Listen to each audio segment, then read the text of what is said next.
From Flourish DX School, this is the Flourishing at School podcast. With mental health becoming a global priority, we are your partner for creating schools where students, teachers and school leaders feel good and function well, becoming the best versions of themselves and contributing to a flourishing world.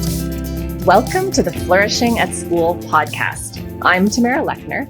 Each week I bring you the best practitioners, academics, and everything in between in order to inform best practice in whole school mental health.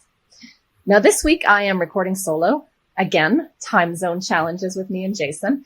And I am still in Victoria. This is probably the longest I've been home for a long time.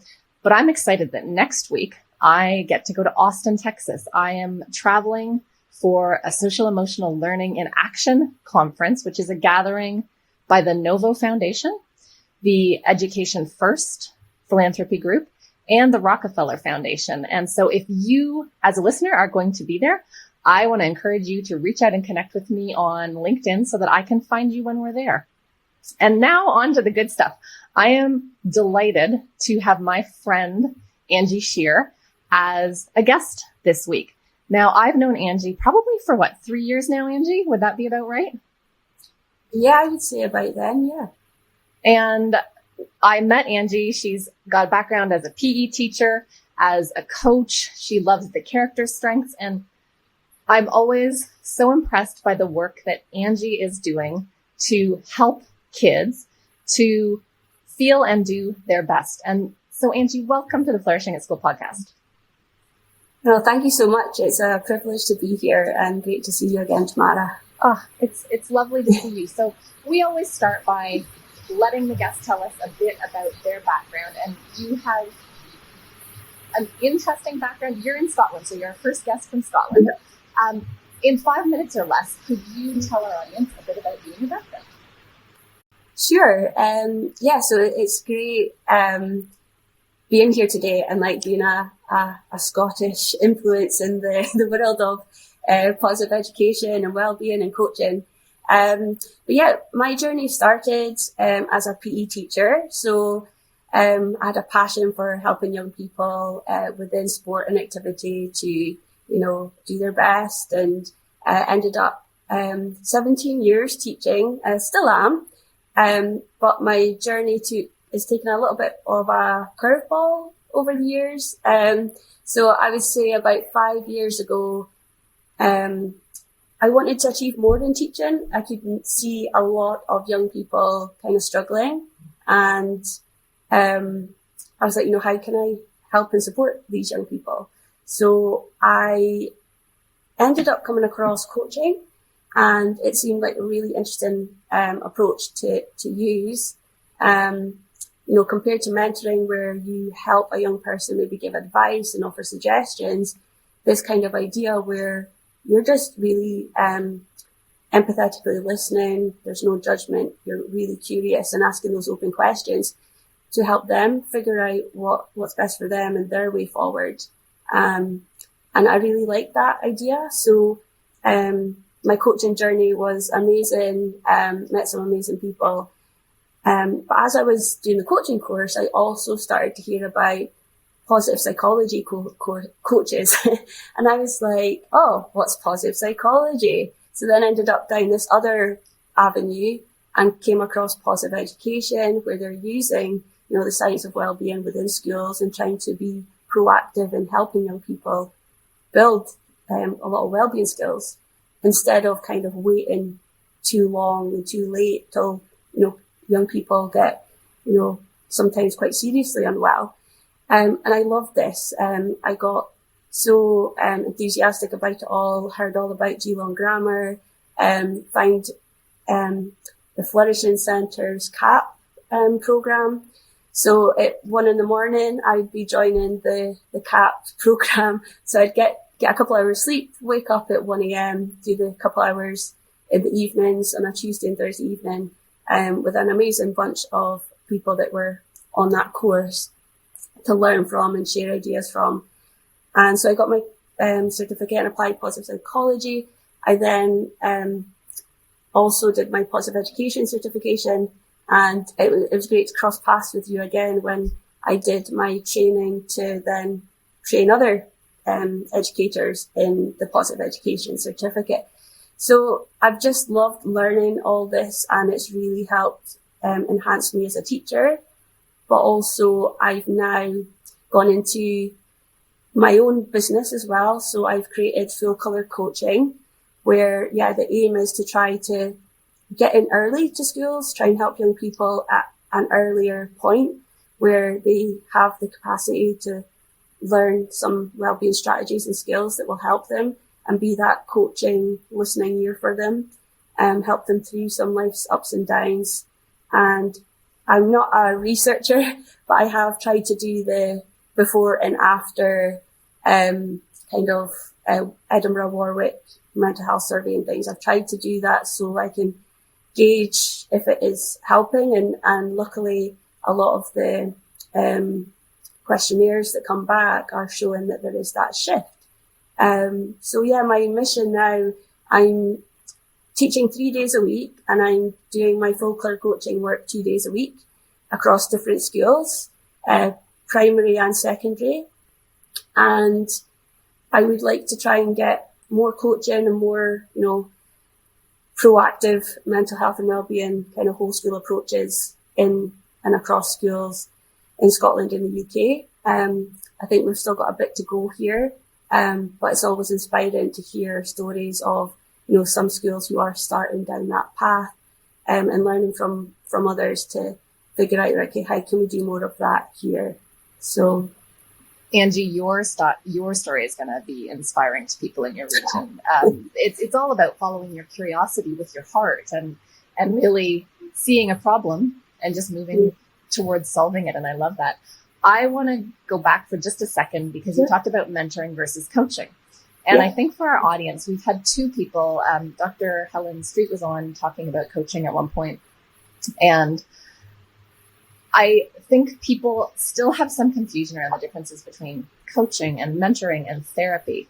And I had it explained to me recently in a way that made a lot more sense perhaps than before, where mentoring is working towards a goal, and coaching is more led by the student or the client. And so for me, that really clarified how this is working in a school. Is that, in your experience, what's happening? What's the difference? Am I right? Tell me I'm right. No, absolutely. Absolutely. I think from our experience within schools, when mentoring has been used, it's usually with those students that may need a bit more guidance and support leading up to exams. So the goal and the focus is there already.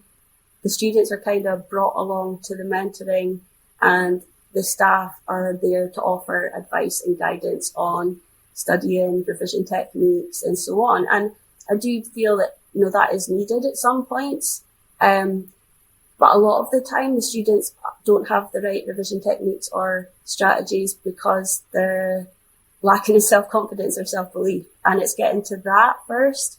So then they do feel motivated to revise because they feel they can do it, rather than these automatic negative thoughts telling them, why bother? Because I'm rubbish, I'm going to fail. So I think that's where I think coaching can be really quite empowering for young people, because you're not giving them advice and solutions. You're asking them, well, what do you think you need?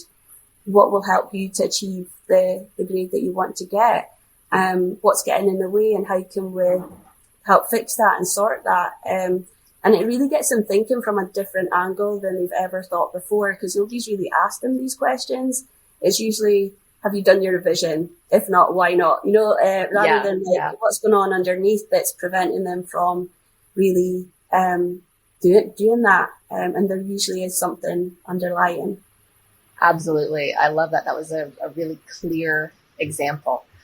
Another follow-on question I have, because your background is as a PE teacher, and I have run into a really high percentage of coaches or teachers who are interested in social emotional learning, positive education, character development, who come from a PE background. Do you have any hypothesis as to why that might be? Yeah, it's really interesting. And when I'm on LinkedIn or looking at the background of where people have come from, I've noticed that as well, that there's quite a few PE teachers amongst us. I'm not 100% sure, but I wonder if it's, within PE, we get to see the whole child. We get to see them. We're not just trying to develop them physically within the activities, but we're trying to develop them emotionally, mentally, socially as well. That's a big part of our job. And, when I left university, a big part of what I wanted to do was to really help young people's confidence and self-esteem. And through activities and sport, we could help them realise that they can do things, they can achieve things.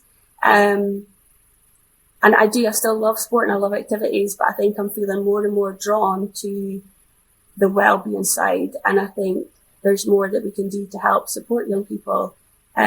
Sport is great, but also it's not for everyone. And I'm seeing lots of amazing things through coaching and wellbeing programs and strategies that can really help universally all students. So that's just, I think, getting drawn to the wellbeing side potentially out of the whole physical, mental, emotional, social side of things. Yeah, I think perhaps someone who comes from a PE background, a physical education background, they already start with I'm thinking of the physical body, the health and the performance, the mental game.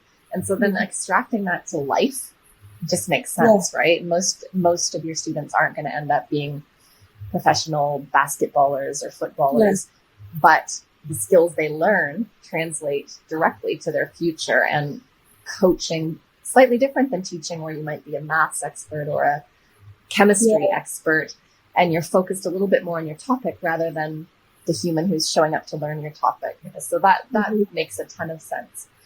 You talked a bit about when you see it go right. Could you share with me an example of what it looks like when someone is using the skills of coaching or well-being science in a school, an example of something that went right?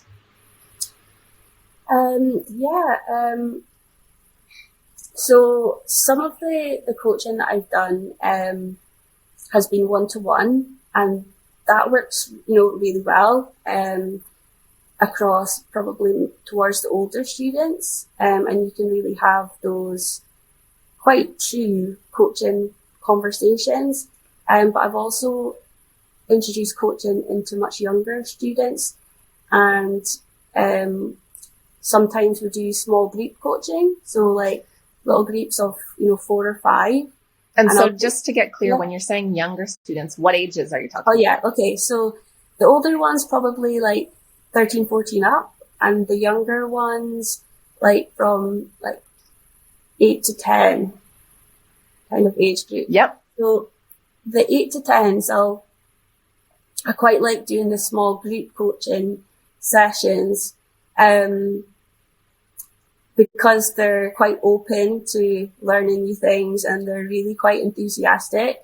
But what I really love about that is when we're doing activities or when we're talking about things, they are learning from each other and they're getting support from one another as well. And that's really lovely to see.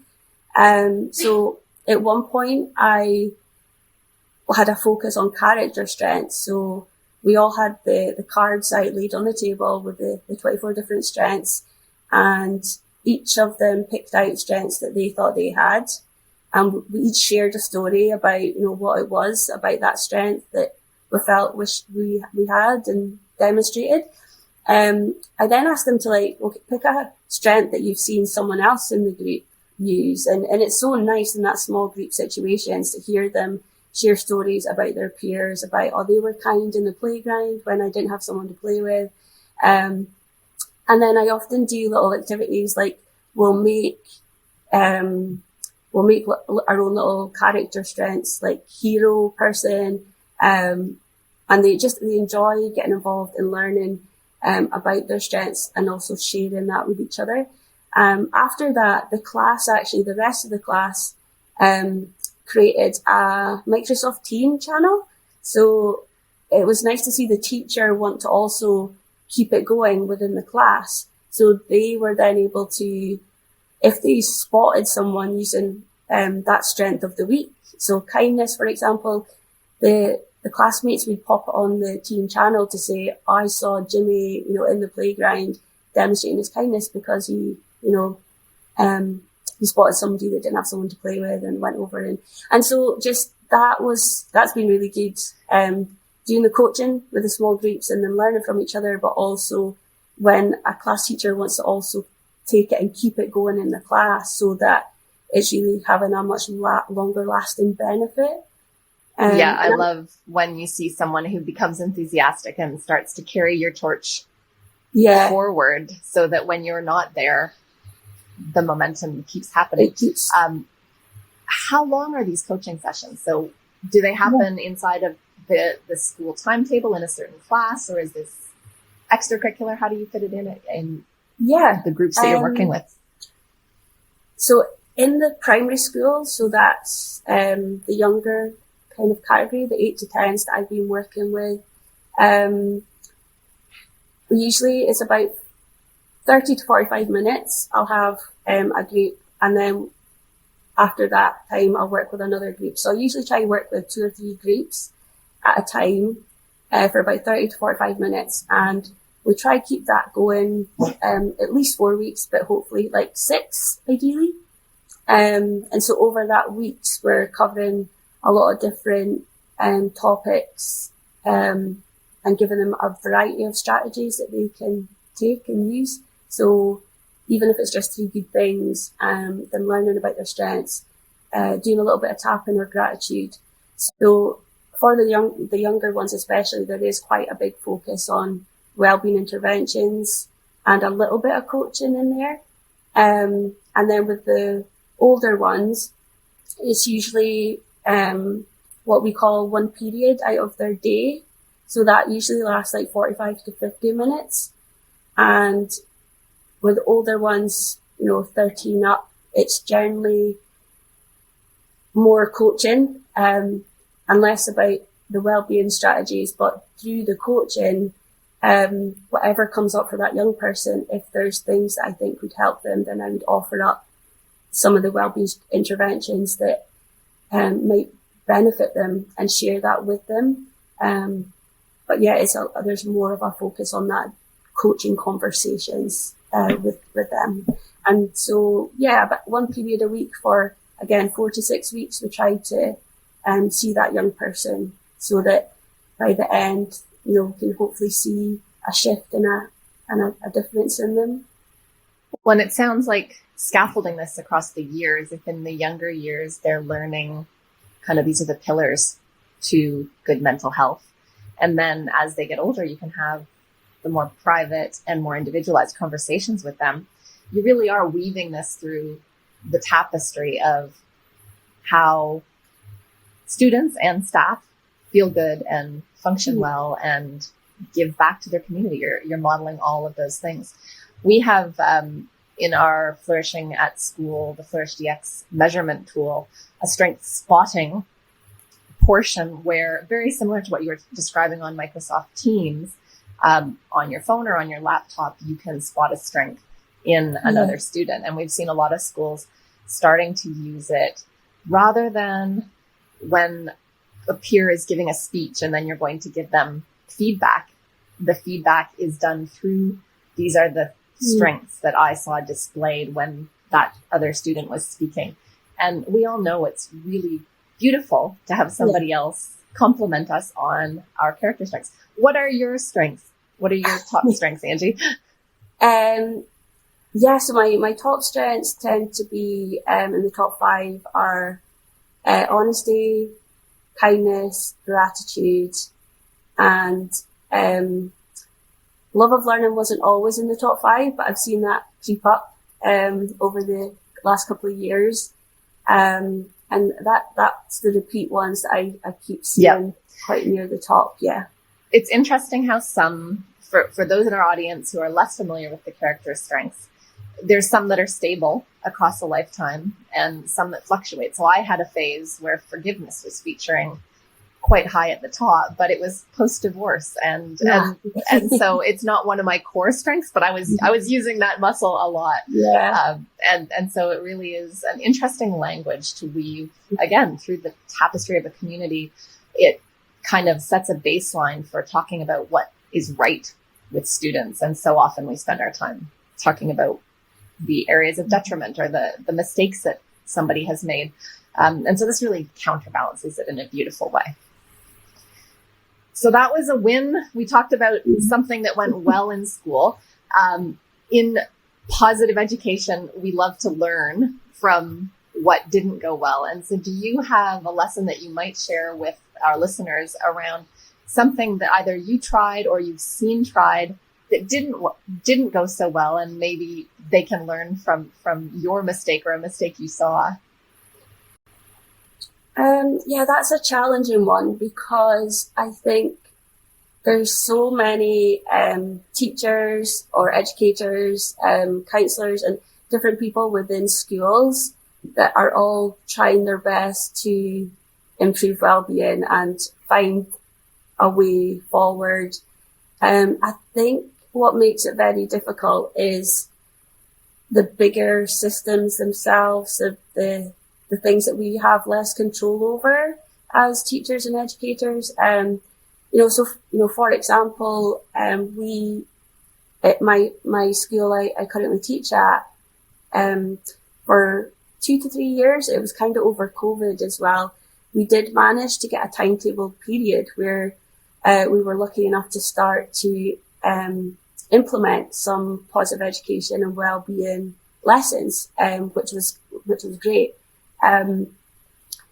But we didn't have the same level of time and maybe bigger strategy vision that some other schools may have had, where the staff get the time to learn it, teach it, embed it, that kind of thing. It was like, okay, it'll go on the timetable, but it starts in 3 weeks. So it was like, okay. But we did our best, and we did really enjoy delivering that and trying out these lessons. It was also with quite a challenging age group to start it with. It was like the 14, 15-year-olds that are starting to get more grumpy and, but they did like some of the hands-on team building and spotting each other's strengths and the interactive things. Part of the challenge was trying to make some of the lessons more interactive, rather than, like some of them did enjoy writing, but it was trying to make it as interactive and that as possible. But yeah, I still feel like schools, and it's not their fault, there's pressure from other areas, but schools are still very much focused on particular subjects and particular results and academic achievement. Whereas all the research kind of points to that if wellbeing is good, we don't have to worry as much about academic achievement because it's going to increase. People are worried about learning and teaching, but staff are tired and burnt out. If we focused on wellbeing, learning and teaching would improve because, so I just feel like we're still a bit back to front. We're still putting so much time and energy on behaviour policies. I mean, why aren't we reframing that as, trauma-informed care? And, we're still coming at things from slightly the wrong angle. And I think if we shifted that, a lot of other problems would shift and change, and academic performance would increase on its own because of improved wellbeing and because of improved relationships between teachers and students, and because of that level of just more informed around, trauma and being more relational and not this punishment reward system. And, a lot of the things that we're just doing the same thing round and round, hoping for a different result. Why don't we actually change what we're doing? Which always works well, right? So yeah, it gets a little bit frustrating when you're in that, because you know that there's a better way, but it's hard to find that way when schools are so set in the way things have always been a little bit. Yeah, you are saying something that I've been hearing from schools in pockets all around the world. And part of what Jason and I have been working on, because we have this tool that measures not only the student, takes a pulse of what's going on with the students, but it also looks at the staff. And what we see most frequently is that schools buy the tool. They go right to students. They don't want to measure the staff, or they measure the staff and discover, surprise, surprise, the staff are all quite burnt out.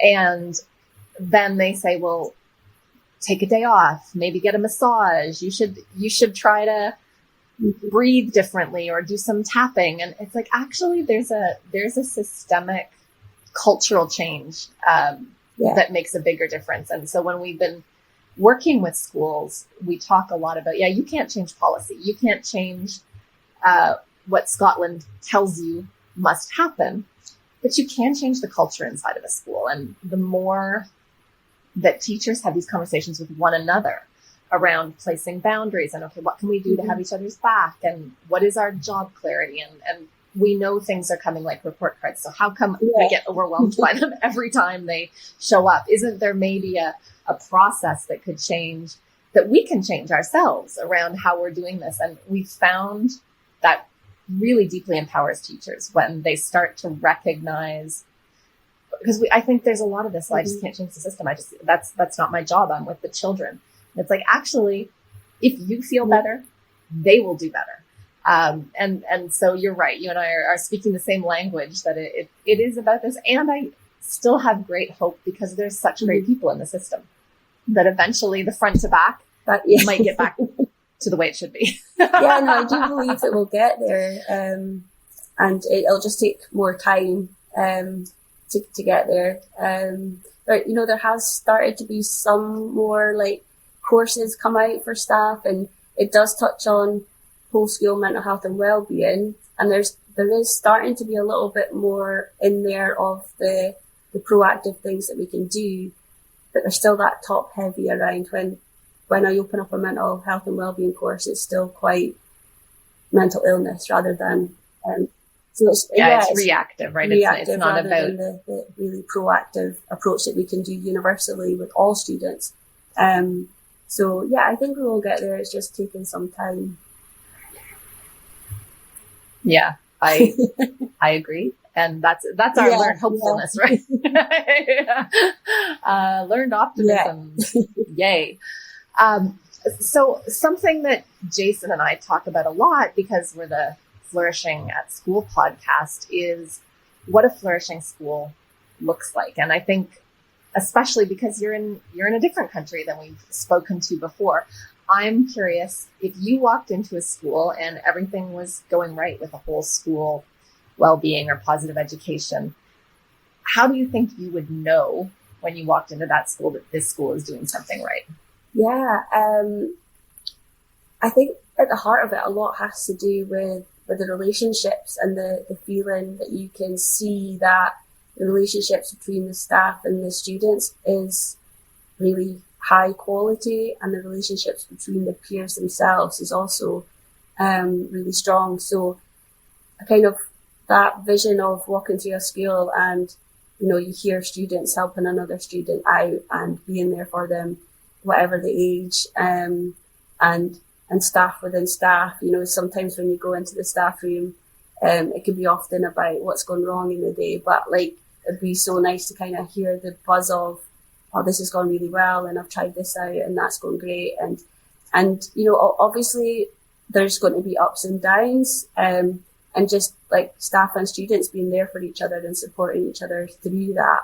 I do think that if we get relationships right, and staff and students feel like they have someone there that cares about them and looks out for them, I think that makes a huge difference. And so that would be a key thing for me. And when I was at a previous school, I was quite heavily involved in fundraising activities and helping young people kind of develop their leadership skills through fundraising and help, like, doing things for others, helping others out. And I think that's a big part as well, like, where you're not only feeling good and doing good for yourself, but you actively want to make a difference to others, and whether that's through some fundraising or volunteering your time to help out with clubs or activities, organising inter-house events so that, you have that fun competition, staffy pupils, all those kind of great things that really help with that ethos in a school and that positive vibe. I think that would sum that up for me. Yeah.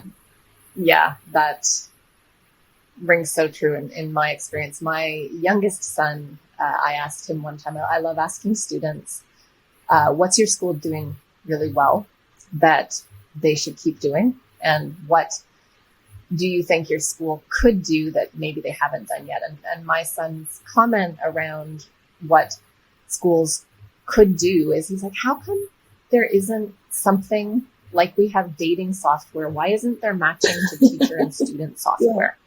Yeah. And it made a ton of sense to me, especially with this kid, because he is more impacted by the relationship he has with the teacher than anything else. And I think that's true I don't think that's just my son. I think that's most kids, right? And so if we had some way to help kind of grease the way so that, okay, yeah, everybody can have a relationship with everybody, but there are some people that just get one another. And so I am super hopeful as we develop these human skills for the humans in the building, that we also use the technology to help us do that better in the future. I thought he had a pretty smart idea. Definitely. All right. Well, I want to ask you this, because we are a podcast and you talked about your love of learning. We love asking our guests around, where do they go? What are their go-to resources, whether it's podcasts, books, videos? Who do you learn from? Yeah. So I've kind of gone down the rabbit hole of neuroscience just now, and I really want to learn more about neuroscience and trauma informed practices. And although I feel like coaching is great, I think some young people generally don't know why they feel the way they do or what's causing it. And I'm really quite interested in that, like, mind body, the somatic experiencing type of, like, we've got to release kind of trauma from the body before we can even think about cognitively doing things. So I recently bought a book. I think it's just like Neuroscience for the Developing Child. I can't remember who it's by, but that's kind of what I've gone into just now. And I have been listening to I think it's the PISA recordings, and lately Susie Green was on. PISA is the Positive Education School Association out of Australia. So I listened to one recently with Susie Green on positive psychology coaching.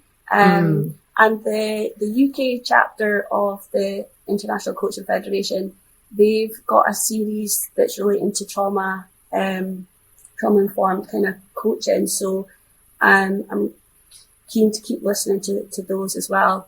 And a go-to resource for me actually in the UK is another organisation that has very similar passion and vision as I do, although they have been much more long established than me, but it's Worth It Positive Education with Liz Kelly, and I love how they've got lots of blogs with real life stories of how primary schools and secondary schools have taken positive psychology and like the search framework and embedded that into a whole school approach. And there's been some really nice stories around how they've one primary school started up wellbeing monitors within the class and checking in on kids that maybe said that they weren't feeling happy that day or sad. And I just I really think that helping teach or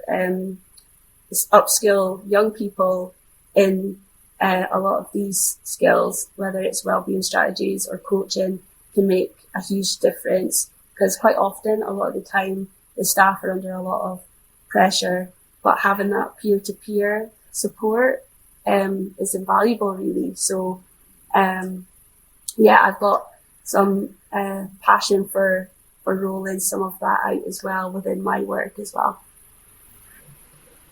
Those are great recommendations. Thank you. And I'm going to throw one in your direction, because if you've gotten into neuroscience, there's a group called the Center for Transformative Teaching and Learning. Their product is NeuroTeach. They're out of the US. It's a group of teachers who became passionate about applying neuroscience to teaching. And they have some brilliant tools. And so I absolutely recommend to our audience that they check out the Center for Transformative Teaching and Learning. And I'm going to be reaching out to my friends there to join us on another episode of this podcast.